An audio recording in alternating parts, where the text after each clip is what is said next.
Good afternoon, and thank you very much for being here. It's an absolute pleasure to be speaking amongst some wonderful speakers today, and we've already heard a really wonderfully integrated collection of views and points of view, and I'm hoping to add a little bit more to that with my own perspective. And as Elizabeth has very articulately put, I've been in the location field for a long, long time, and some would even refer to me as a locationologist. But don't be concerned, as far as I'm aware, it's not contagious. As you've also heard, I'm the CEO of PSMA Australia, which is a unique organisation, and it's probably worth just spending a minute or two describing it in some more detail, because it sets the context for some of the comments that I'll be making. It was in fact formed in 1993, so it's been operating for a very long time.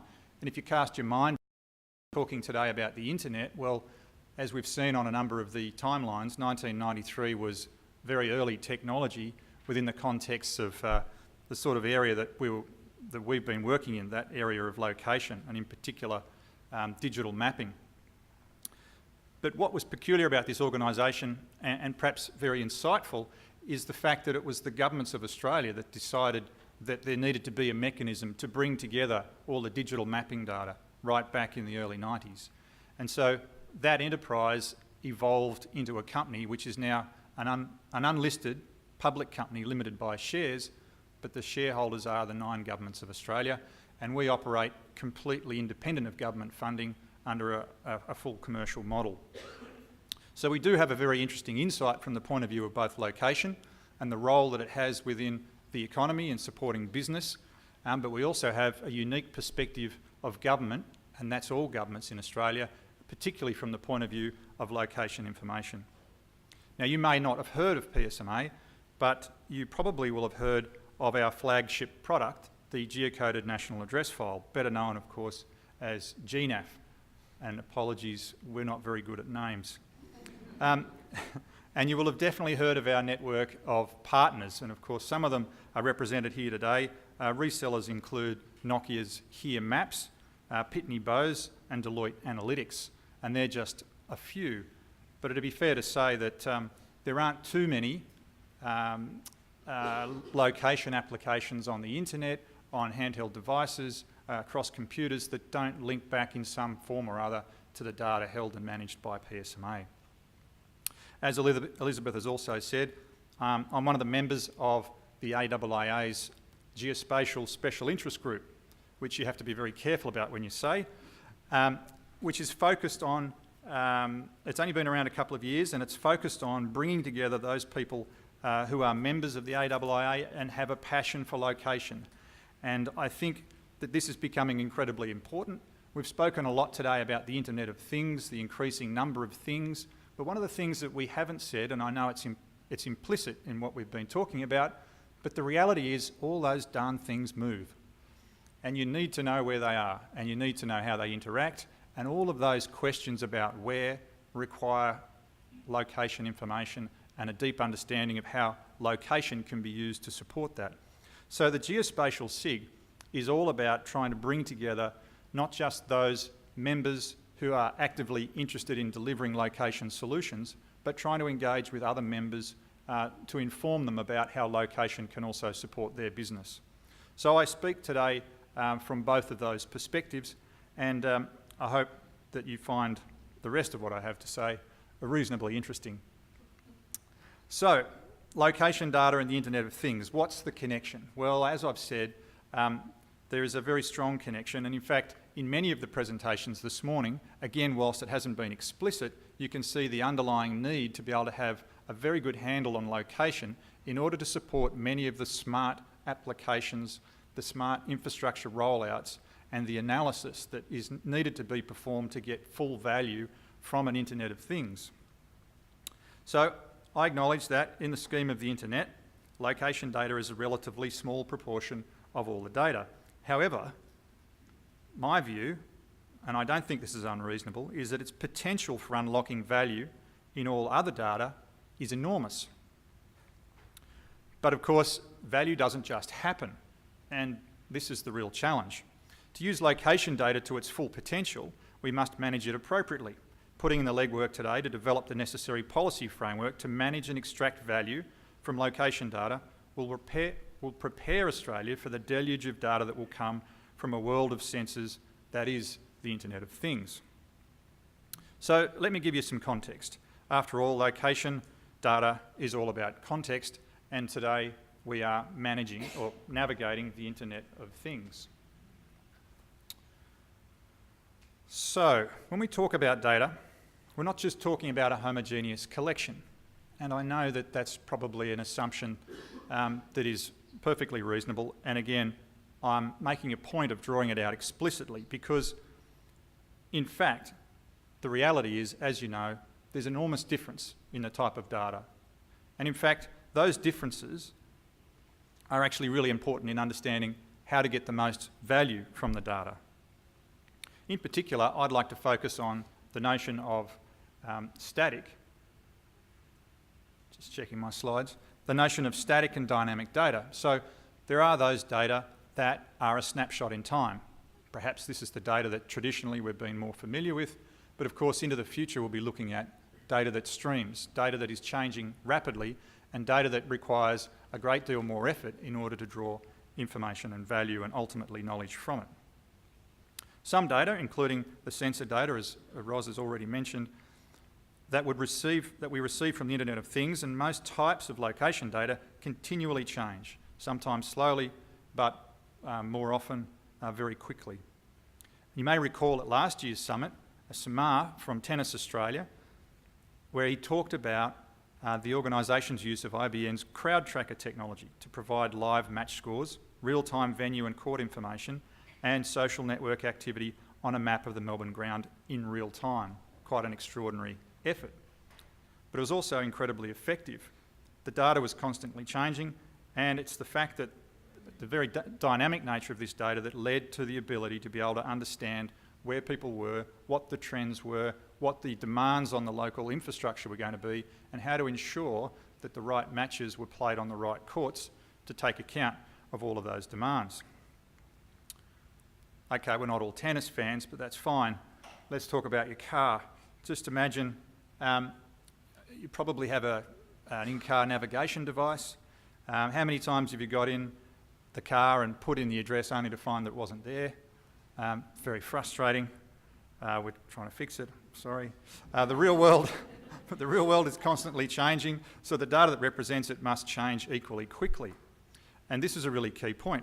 Consider the currency of the data required to ensure that you don't make a turn into a one-way street that is choked with traffic following an incident only 5 minutes ago. At the other end of the scale, if you look at something like financial reports or health statistics, the data relates to a specific point in time. And this means that once it's published, it stands alone and does not change. Think of this as static data. The value of static data is that snapshot in time because it provides some certainty about what was. A common phrase used about data is to unlock value. However, dynamic data differs from static data in many ways, and those differences mean that not all data can be treated the same, especially when it comes to maximising the benefits of open data initiatives. When it comes to location data, while it delivers much value on its own, the true benefit is in the value that it unlocks in other data. From financial reports to census statistics to social media data and so much more, everything happens somewhere, so any data that has a location can be mapped and thus the spatial relationships explored and utilised. We've heard some wonderful presentations this morning, and in particular there was a couple of things that I started to write down. To be perfectly honest, I wrote down a lot of things and decided that if I added them all in, then there was no chance of me getting this particular presentation finished. So I've now had to go back and decide on what key pieces I wanted to use. But Lutz, thank you for your presentation. And one thing that I picked out of that, which I thought was particularly relevant, was a quote about infrastructure of data streams and analytics. Now, the notion of infrastructure has been referenced several times, and I think Roz also mentioned the importance of being able to build a knowledge infrastructure, and I think that too is also very important. But that is that ultimately we need to be able to underpin where we're going with the Internet of Things and the notion of smart cities to be able to drive real value. And the reality is we need these partnerships between government and industry to leverage the Internet of Things to create value and reduce the cost of public service delivery. So underpinning the outcomes expressed in all of these presentations and all of these visions is the need for a robust digital information infrastructure that reflects the physical world in as close to real time as possible. And the information that defines that infrastructure is made of location data, the information that you need to recreate the world in a virtual way. So perhaps some examples would be helpful at this point. We have a number of resellers. I'm going to grab some of the products that they've done and just have a quick look, a snapshot if you like, at some of the things that they're doing to help spatially enable their customers. In this particular case, we have something called Visitor Analytics, and it's a product provided by Map Data Services, and it does some pretty extraordinary things around draw rates, dwell times, visitor patterns, conversion rates, loyalty metrics, and real estate evaluation. Now, all of those things require a real-time analysis of not just the volumes of people, but where they are. Things like what's the conversion rate between the person who looks in the window of the shop and actually goes inside and purchases something? And what do you do in the shop window? Does it have any impact on the increase or decrease of that conversion rate? Indeed, how long did visitors spend in the building compared to how long they spent in the area that your shop is in? Is the shop in the right place given the sort of market that you're pushing? So all of these kinds of real-time customer interactions are facilitated by understanding quite specific location information about those customers. Another example of this kind of application in use, this one's from OmniLink, StudentWare. So this one locates students for analysis of the concentration of students within suburb areas. This provides effective marketing and planning information for schools, but importantly, and perhaps most importantly, assists schools with funding and grant submissions based on socio-demographic and economic information. So overlaying not only where students are in relationship to the school, but also the information about the socio-demographic and economic profiles of those students in those areas.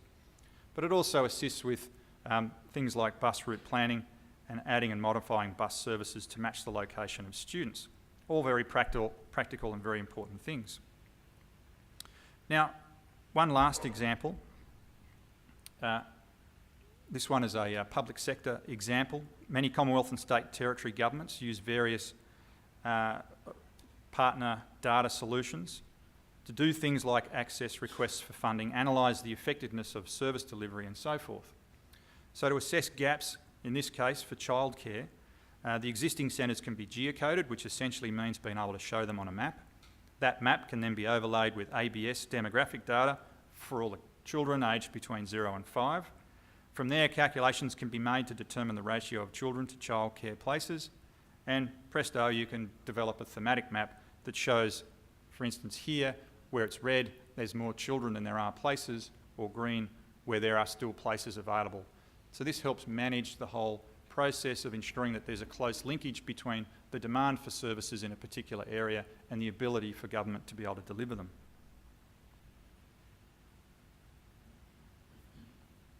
These are just some of the applications of location data used by some parts of the Australian economy. What's common across all the examples is the need for location data that reflects the real world as accurately as possible and as close to now as possible. Now, I'm going to be honest and say that so far I've probably not told you anything that you haven't already heard. Maybe I have. But we all like to talk about the benefits of data. But the real conversation, the conversation that I really want to have, is the ability to be able to sustain supply of accurate location data to the economy at a price point that is acceptable to the market and in a form that supports those who want to be able to consume that information. So we're really talking about sustainability of a fundamental underlying information infrastructure. I think that's the real conversation. For too long, discussions on unlocking the value of data, in particular location data, have been centred on the potential, the ideas, the could be, What I and many others in the geospatial community are interested in are the practicalities of making this happen. So what are the steps between where we are and where we want to be? What needs to be done? Who's best placed to do it? And how can the benefits be shared by many?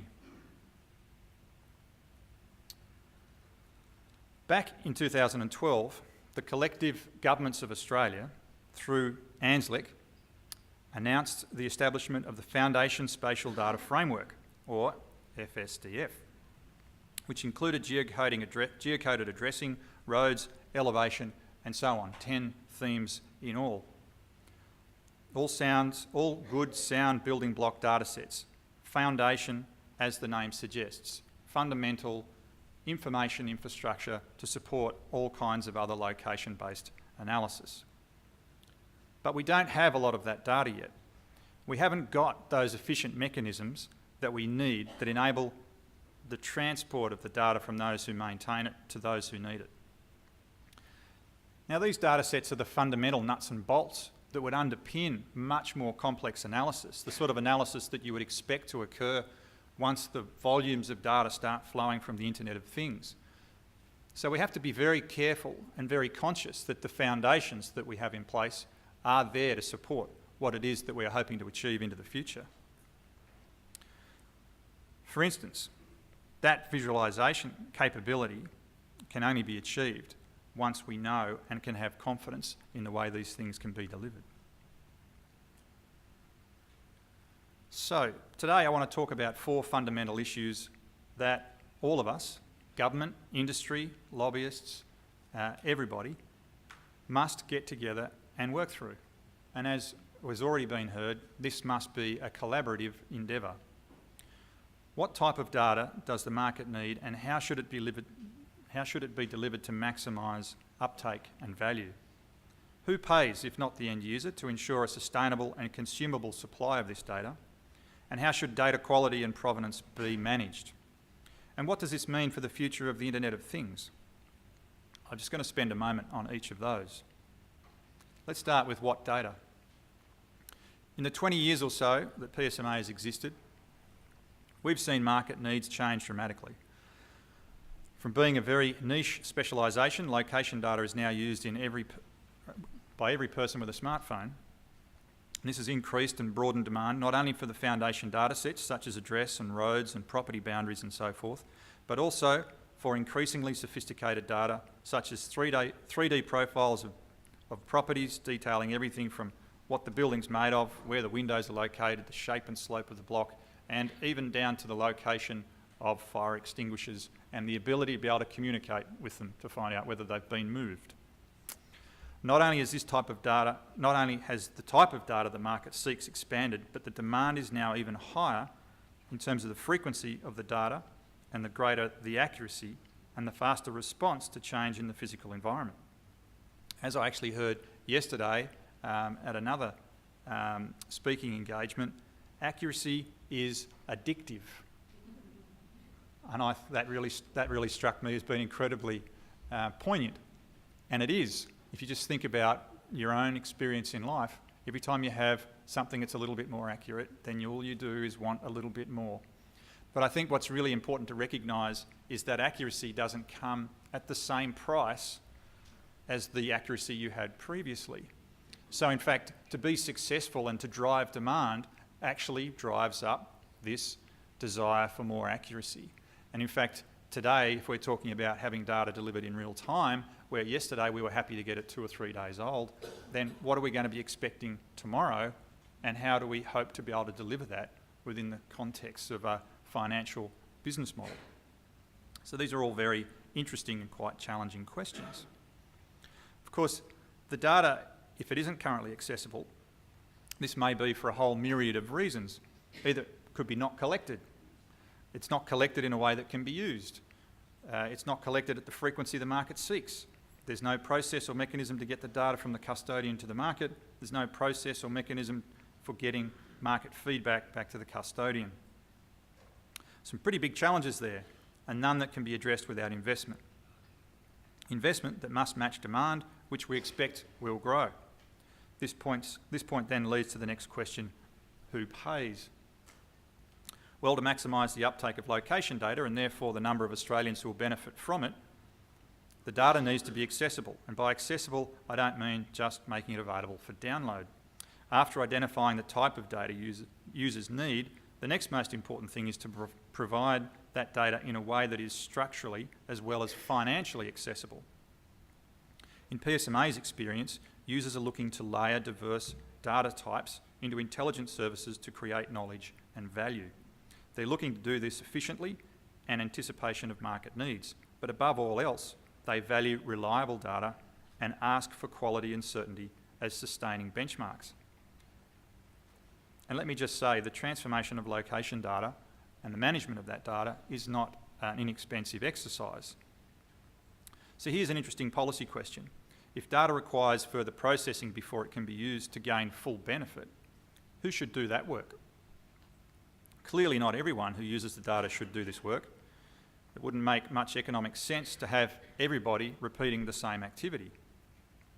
Of course, if you do it once and do it properly, then the effort saved in not needing to repeat the activity means that there's an enormous opportunity to reinvest what would otherwise have been spent in innovation.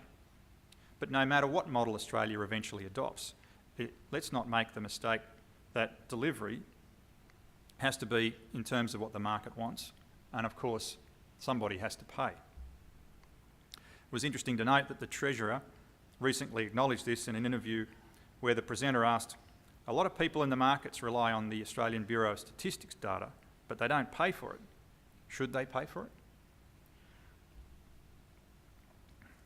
The response from the Minister was an interesting one, and he said that he'd be looking more closely at it and perhaps Cabinet was considering things of this ilk, and I'm paraphrasing.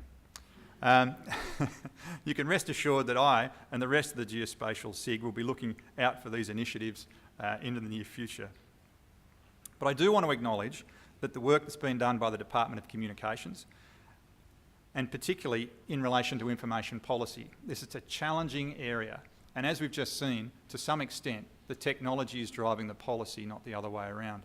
So it's a really challenging space to be looking after big data, open data, and location data policy. But the best way for this data, these data policies to be of quality and to be working in a way that's going to be of most value is to be working with government and assisting in the development of those policies. And this is also what the Geospatial SIG would like to be able to do. Ultimately, these are difficult issues, and we encourage a deep exploration of how to ensure that the policy is sustainable and the value is delivered. The third issue I want to consider is quality. Popular movements, including open data and neo-geography, advocate the principle that data is best managed when everything is free, and free collation through crowdsourcing, free supply to all who want it, free to use whatever, to do whatever you like. Now, it has been said that quality is trumped by quantity. And I would say, well, is that actually the case? And I think the best question that I can ask is, the ambulance that you need is going to be delivered based on a crowdsourced address or, of course, on an authoritative government address. But this isn't a competition between, hey, should we access the data this way, or should we access the data this way? Should it be quantity over quality? The reality is that this is all grey, not black and white, and the best solution will be an amalgam of the two. Now, just one last thing on quality. There's this interesting issue about confidence that the market needs to have in order to be able to build a business around data. And one of the things that is very interesting within this space is the ability to have confidence not only in the quality and the provenance of the data, but also in the longevity and the availability of that data into the future.